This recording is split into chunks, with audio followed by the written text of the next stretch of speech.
নমস্কার, আশা করি সকলে খুব ভালো আছেন। আজকে আমি পাঠ করে শোনাবো গোপাল ভাঁড়ের হাসির গল্প ঘোড়া নয় গাধা দরকার। গোপালের গ্রামে এক থোপা বাস করত। সে খুবই বোকা।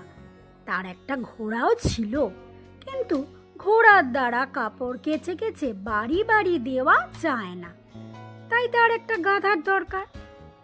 ঘোড়া বিক্রি করে সেই টাকায় গাধা ভালো রকম কিনে আনতে পারে, সে কথাটা ভাবতে পারে না।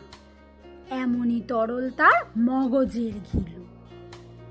গোপাল অনেক কাজ সমাধা করে দিতে পারে লোকের মুখে শুনে সে গোপালকে গিয়ে ধরল। গোপাল দাদা, গোপাল দাদা, আমার এই ঘোড়ার দরকার নেই, একে তুমি গাধা বানিয়ে দাও।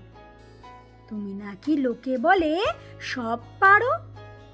গোপাল হেসে বলে, বেটা, তোমার মতন গাধাকে পিটিয়ে বরং ঘোড়া বানানো যায়, ঘোড়া পিটিয়ে গাধা তৈরি করা যায় না আদপে। গোপালের কথা শুনে সে রাগে গজরাতে গজরাতে এই বলে বাড়ি ফিরল যে তুমি সব করতে পারো, কিন্তু ঘোড়া থেকে গাধা করতে পারো না। তবে তুমি কিসের সব ঘোড়ার ডিমের কাম করো? তবে তোমাকে এত লোক খাতির করে কেন? গোপাল এই কথা শুনে মুচকি মুচকি হাসতে লাগলো। ধোপাও বিফল মনোরথ হয়ে ঘোড়া নিয়ে বাড়ি ফিরে গেল। নমস্কার, গল্প পাঠ এখানেই শেষ হলো।